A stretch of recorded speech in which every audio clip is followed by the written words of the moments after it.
اعوذ باللہ من الشیطان الرجیم بسم اللہ الرحمن الرحیم اللہ اکبر سبحان اللہ الحمدللہ استغفر اللہ الصلاۃ والسلام علیکہ یا رسول اللہ وعلی آلکہ و اصحابکہ یا حبیب اللہ۔ ناظرین، اگر آپ کی عمر 40-50 کے آس پاس ہے یا اس سے کم ہے تو کیا آپ نے کبھی نوٹ کیا کہ سیڑھیاں چڑھتے ہوئے آپ کو ایسے جیسے پسینہ آ جاتا ہے، یا آپ کے سانس پھولنے لگتی ہے، یا جیسے سانس چڑھ جاتی ہے کہ سانس لینا دشوار ہو جاتا ہے، حتیٰ کہ آپ کو لگتا ہے کہ اگر مزید میں نے آرام نہ کیا اور میں سیڑھیاں چڑھتی رہی یا رہا تو شاید سانس بند ہو جائے۔ یقیناً آپ کے ساتھ ایسا ہوتا ہوگا۔ یا ناظرین، اگر بہت زیادہ تیز چلتے ہوئے کہیں آپ کو تیز چلنا پڑ گیا کسی وجہ سے، تو بھی آپ کو ایسے لگتا ہے کہ جیسے آپ کی سانس لینا دشوار ہو رہا ہے اور آپ بہت تھک گئے ہیں اور آپ کو لگتا ہے کہ آپ کو سانس چڑھ گئی ہے، سانس پھول گئی ہے یا سانس لینا دشوار ہو رہا ہے۔ ناظرین، یہ ایسی کنڈیشن ہوتی ہے کہ اگر آپ کے ساتھ ایسا ہوتا ہے تو آپ کو اس کو سیریس لینا چاہیے، یہ کوئی چھوٹی موٹی بات نہیں ہے۔ بے شک آپ کی ایج 40 ہوگی یا 50 ہوگی ہے، لیکن ایسا نہیں ہے کہ آپ چند سیڑھیاں چڑھیں۔ فار ایگزامپل، اگر آپ فرسٹ فلور پہ جائیں اور آپ کی یہ حالت ہو جائے کہ فرسٹ فلور سے آگے سانس لینا مشکل ہو رہا ہے، تو آپ کو اس کے متعلق سوچنے کی ضرورت ہے اور بڑی اشد اور شدید طریقے سے سوچنا چاہیے آپ کو کہ yes you have to take a step. یہ آخر کیا وجہ ہے؟ ناظرین، اس کی بہت ساری وجوہات ہوتی ہیں جن پہ ہم بات کر سکتے ہیں۔ نمبر 1، ناظرین، سانس چڑھنے کی جو سب سے پہلی وجہ ہوتی ہے انسان کی، ہم شروع کرتے ہیں میجر وجوہات سے۔ وہ وجہ یہ ہوتی ہے کہ اگر آپ تو اوبیسٹی کا شکار ہیں، اگر آپ موٹے ہیں، آپ کا وزن آپ کی ہائٹ سے زیادہ ہے، تو بھی سانس آپ کو اس وجہ سے بھی چڑھ سکتا ہے۔ کیونکہ ناظرین، فار ایگزامپل، اگر آپ کی ہائٹ لیٹ سے کہ 5'7", 5'8" ہے تو آپ کا وزن 75 کے آگے پیچھے ہونا چاہیے، اور اگر آپ کا وزن 95 یا 90 ہے، اس کا مطلب یہ ہے کہ 95 کی صورت میں آپ نے اپنے جسم کے ساتھ 20 کلو وزن باندھا ہوا ہے، تو آپ کو تھکنا تو ہے، سانس تو آپ کو چڑھنی ہے، کیونکہ آلریڈی آپ 20 کلو وزن اٹھا کے جا رہے ہیں۔ تو ناظرین، سانس چڑھنا کوئی معمولی بات نہیں ہوتی ہے، یہ آپ کے اندر کی بیماریوں کو شو کرتا ہے، جو کہ سیریس قسم کی بیماریاں ہو سکتی ہیں۔ یہ پہلے تو میں نے آپ کو چیز بتائی کہ موٹاپے کی وجہ سے، لیکن موٹاپے کے ساتھ اور کیا کیا آپ کو نقصان ہوتے ہیں جس کی وجہ سے آپ کو سانس چڑھ سکتی ہے، وہ کیا ہے ناظرین؟ موٹاپا ہونے کی وجہ سے، آپ کے اندر فیٹ زیادہ ہونے کی وجہ سے، جب یہ فیٹ آپ کی وینز میں، آرٹریز میں زیادہ ہو جاتا ہے، یعنی وہ وینز، آرٹریز، بلڈ ویسلز جن میں خون جانا ہوتا ہے، اگر ان کے سائیڈوں پہ فیٹ یعنی کولیسٹرول جم چکا ہے، تو کولیسٹرول جمنے کی وجہ سے ان میں راستے تنگ ہو جاتے ہیں، اور راستے تنگ ہونے کی وجہ سے خون وہاں سے زیادہ گردش نہیں کر پاتا اور سانس چڑھ جاتا ہے۔ سانس چڑھتا کیوں ہے؟ اب اس پہ بھی آ جائیے ناظرین۔ فار ایگزامپل، ایسے ہی ہے کہ جیسے کوئی بندہ سائیکل چلا رہا ہے تو تیز سائیکل چلانے کے لیے تیز آپ کو پاؤں چلانے پڑتے ہیں۔ جو پیڈلز ہیں سائیکل کے، بائی سائیکل کے، اس کے آپ کو پیڈلز جو ہیں وہ زور سے اور تیز چلانے پڑتے ہیں تو سائیکل تیز چلتی ہے۔ فار ایگزامپل، اگر آپ سیڑھیاں چڑھ رہے ہیں یا آپ بہت تیزی سے بھاگ رہے ہیں تو آپ کے دل کو بہت تیزی سے دھڑکنا پڑتا ہے۔ کیوں؟ کہ آپ کے مسلز کو، آپ کے باڈی کو اور آپ کے تمام آرگنز کو تیزی سے کام کرنا پڑتا ہے۔ یہ ایسا ہی ہے جیسے کہ موٹر بائک یا گاڑی کا انجن ہے، کہ اگر آپ 10 کی سپیڈ سے چلا رہے ہیں تو انجن کیسے چلتا ہے، اور اگر آپ 50 کی سپیڈ سے چلا رہے ہیں تو انجن کتنی تیزی سے چلتا ہے، اگر 100 کی سپیڈ سے چلا رہے ہیں تو انجن کتنی تیزی سے چلتا ہے۔ یعنی 100 سپیڈ کی صورت میں آپ کے انجن کا پرفیکٹ ہونا ضروری ہے، ورنہ مال فنکشننگ کی وجہ سے وہ مسنگ بھی کرتا ہے، اور مسنگ کرنے سے کیا ہوتا ہے کہ وہ انجن ڈیڈ بھی ہو سکتا ہے۔ ہمارے جسم کے اندر بھی مسنگ ہوتی ہے، وہ کس چیز کی ہوتی ہے؟ ہماری ہارٹ بیٹ کی۔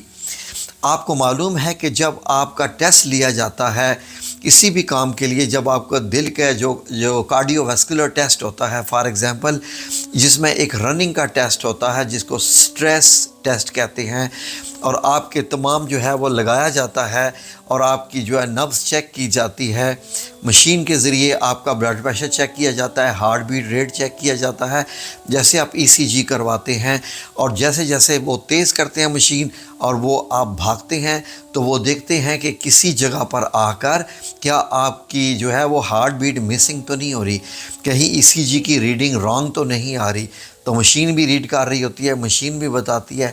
ایسا ہی ناظرین، اس سے پہلے کہ آپ بہت ہیوی کام کریں اور ہیوی کام کرنے سے آپ کو جو ہے وہ مسنگ شروع ہو جائے آپ کے سانس میں، تو پرابلمز کر سکتی ہے۔ ناظرین ایک اور چیز بڑی غور سے، سانس کیوں چڑھتا ہے؟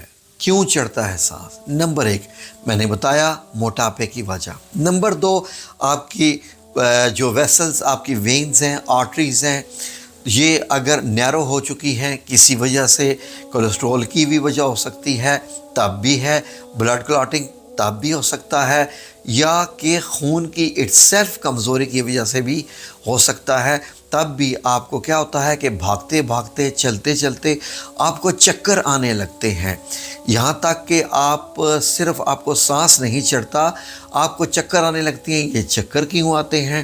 وہ اس لیے بھی آتے ہیں کہ آپ کے خون میں صحیح آکسیجن نہیں مکس ہو پا رہی، آپ کے دماغ کو جب آکسیجن نہیں مکس ہو پا رہی اور آپ سیڑھیاں چڑھ رہے ہیں یا تیز تیز بھاگ رہے ہیں تو بھی آپ کو چکر آنے لگتے ہیں۔ اس کا مطلب یہ ہے کہ آپ کے پھیپھڑوں میں بھی فالٹ ہو سکتا ہے۔ یہ فالٹ بہت کیئر کرنے والے ہیں، یہ فالٹ بڑے مطلب یہ ہے کہ خطرناک بھی ہو سکتے ہیں۔ تو ناظرین آپ کو کیا کرنا چاہیے؟ بات اس پہ اتنی لمبی ہے کہ جتنی بھی بتائیں بڑی ڈیٹیل میں بھی میں جا سکتا ہوں اس ٹاپک پہ۔ ناظرین آپ کو کیا کرنا ہے اس کی ٹریٹمنٹ بھی بتاتا ہوں۔ آپ کے پھیپھڑوں میں اگر نقص ہے، آپ کے خون کے دورانیے میں اگر نقص ہے، کوئی خون میں کمزوری ہے، ہیموگلوبن کی کمزوری ہے، خون میں آکسیجن کی کمی ہے، یا آپ کے کسی قسم کے جو بلڈ وینز ہیں ان میں اگر بلڈ فلو بھی ٹھیک طریقے سے نہیں کر پا رہا تو ظاہر ہے کہ تب بھی ایسا ہوتا ہے، بہت شدید سانس چڑھ جاتی ہے۔ تو آپ کو کرنا کیا ہے ناظرین؟ سب سے پہلے ریممبر ون تھنگ، جو پہلی چیز آپ کی ناظرین، آپ زندہ رہنا چاہتے ہیں اور خوشی خوشی زندگی گزارنا چاہتے ہیں، صحت والی زندگی گزارنے کے لیے کچھ پے کرنا پڑتا ہے، جسم کو کچھ دینا پڑتا ہے، وقت دینا پڑتا ہے، جو کہ آج کل ہم لوگوں کے پاس وقت نہیں ہے کہ ہم اپنے جسم کو وقت دے سکیں۔ لیکن اللہ نہ کرے کوئی حادثہ ہو جائے تو پھر آپ کو پتہ ہے کہ مہینوں ہاسپٹلز میں پڑنا پڑتا ہے۔ اس لیے مارننگ واک اپنائیے، منیمم آدھے گھنٹے کی مسٹ واک کریں۔ یہ آپ کے دل کو بھی طاقت دے گا، بلڈ سرکولیشن کو بھی بہتر کرے گا۔ یہ تو ٹھیک ہے، یہ تو دنیا کا ہر بندہ کہتا ہے، میں نے بھی آپ سے کہہ دیا کہ مارننگ واک ضرور کیجیے۔ اور آپ نے کیا کرنا ہے، صبح نیم گرم پانی میں 1 چمچ شہد ڈال کے آپ نے ضرور پینا ہے۔ نیم گرم پانی میں 1 چمچ شہد ڈال کے ملا کے بڑا پیارا ٹونک بن جاتا ہے۔ کسی بھی جو وہ آپ منرلز والی کچھ ٹیبلیٹس یا کچھ فوڈز لیتے ہیں ان سے یہ سب سے بڑھ کر ہے، شہد میں شفا ہے، اللہ رب العزت کا خاص اس پہ حکم ہے اس میں شفا کا، تو اس کو اپنائیے روزانہ کی بنیاد پہ۔ آج کل موسم اچھا ہے، آپ روزانہ پی سکتے ہیں، یہ آپ نے کام کرنا ہے۔ نیم گرم پانی کا 1 گلاس 1 چمچ شہد۔ نمبر 2 آپ نے کیا کرنا ہے کہ 1 چمچ، بے شک چائے کا چمچ ہو جائے، تیل زیتون، اولیو آئل، ورجن مل جائے، آرگینک مل جائے، جو بھی مل جائے، آپ نے یہ پینا ہے، تیل زیتون کا روزانہ پینا ہے۔ اس کے بعد آپ نے کیا کرنا ہے کہ آپ نے فلیکس سیڈز لینے ہیں۔ کون سے؟ فلیکس سیڈ یعنی یہ السی کے بیج، جن کو اردو میں کہتے ہیں، السی کے بیج لے کے 1 چمچ بیج لے کے، اگر تو آپ کے دانت ٹھیک ہیں، اچھے ہیں، دانتوں میں رکھ کے چبائیے، ٹھیک طریقے سے چبائیے، اوپر سے پانی پی لیجئے۔ اگر آپ کے دانتوں کا کوئی ایشو ہے، گرائنڈ نہیں کر سکتے، تو السی کے بیج کو گرائنڈ کر کے پاؤڈر فارم میں لا کے 1 چمچ بھی آپ لے لیجئے اس کا پاؤڈر، اور بھر کے چمچ پہاڑ بنا کے نہیں، چمچ کے ایکول اوپر کر کے، تو پھر ساتھ تھوڑا سا نیم گرم پانی پی لیجئے، یہ آپ نے کرنا ہے۔ اور آپ نے کیا کرنا ہے کہ روزانہ ایک سیب کھانا ہے۔ سیب آج کل مارکیٹ میں بہت ہے، اچھے ریٹ پہ مل جائے گا۔ ایک سیب مکمل آپ نے روزانہ کھانا ہے، اور ہو سکے تو ایک انار بھی ضرور کھائیے، ہو نہ سکے ہو جائے، ہوگا ضرور ہوگا، یہ آپ نے کرنا ہے۔ میں فل آپ کو اس کی ٹریٹمنٹ بتا رہا ہوں۔ اور نمبر 4 یا 3 آئی تھنک، اخروٹ لینے ہیں آپ کو روزانہ۔ 2 اخروٹ آپ نے روزانہ کھانے ہیں، یعنی اخروٹ لے کے آئیے بازار سے، گریاں نہیں، اخروٹ لے کے آئیں، ان کو توڑ کے 2 اخروٹ میں سے جو گری نکلے وہ آپ نے روزانہ کھانی ہے، 2، نہ 1 نہ 3، 2 اخروٹ یہ کھانے ہیں۔ اس کے بعد آپ نے کیا کرنا ہے ناظرین، کہ اس کے ساتھ آپ اگر آپ کو ملے تو بیہی کا مربع ملتا ہے، جس کو عربی میں سفرجل کہتے ہیں، انگلش میں کوئنس کہتے ہیں۔ بازار جائیے، پنساری کے پاس بیہی کا مربع لائیے، اور بیہی کا مربع لے کے روزانہ 1 یا 2 سلائس آپ نے مربع سے نکال کے دھو کے کھانے ہیں۔ پھل مل جائے تو اچھا ہے، بڑے شہروں میں مل جاتا ہے، لیکن بیہی کا مربع ہر جگہ آپ کو مل جاتا ہے۔ تھوڑی سی سونف یعنی 1 چمچ، جو بڑی چمچ ہوتی ہے جس کو ٹیبل سپون کہتے ہیں، وہ آپ نے رات کو ایک گلاس میں ڈال کے رکھ دینی ہے، گلاس کو ڈھانپ کے رکھ دیں، صبح آپ وہ پی لیں، اس کا پانی آپ نے پینا ہے سونف کا، یہ آپ نے کرنا ہے۔ نٹس کو زندگی میں شامل کیجئے، اور پانی کی مقدار زیادہ پیئے، تاکہ سردیوں میں لوگ پانی نہیں پیتے تو پانی کی کمی ہو جاتی ہے، ڈی ہائیڈریشن بھی ہو جاتی ہے۔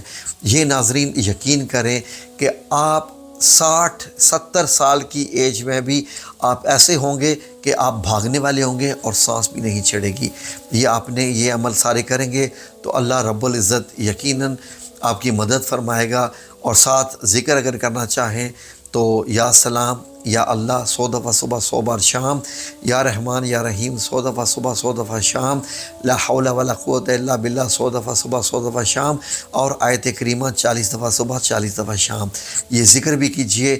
یقین کریں کہ اللہ کے بھروسے پہ میں آپ کو گارنٹی دیتا ہوں کہ انشاءاللہ باذن اللہ تعالیٰ آپ اپنے آپ کو بہترین صحت مند پائیں گے۔ اگر آپ سمجھتے ہیں کہ آپ کو کوئی ڈپریشن کا بھی شکار ہیں، کچھ معدے کی تکالیف بھی ہیں ساتھ ساتھ، تو آپ ایسا کیجئے کہ جو کا دلیا پانی میں پکا کر اس میں دودھ اور شہد ملا کے آپ نے روزانہ لینا ہے، ٹھیک ہے جی، ناشتے میں کھانا ہے۔ اور انشاءاللہ باذن اللہ تعالیٰ آپ کے ڈاکٹرز حیران ہو جائیں گے کہ آپ صحت مند کیسے ہوگے۔ اور پھر آپ نے مجھے بتانا کہ اب میں سیڑھیاں چڑھا تو میں نے کیسا فیل کیا، ٹھیک ہے جی۔ اللہ رب العزت آپ سب لوگوں کو اپنی حفظ و امان میں رکھے، آمین یا رب العالمین، برحمتک یا ارحم الراحمین۔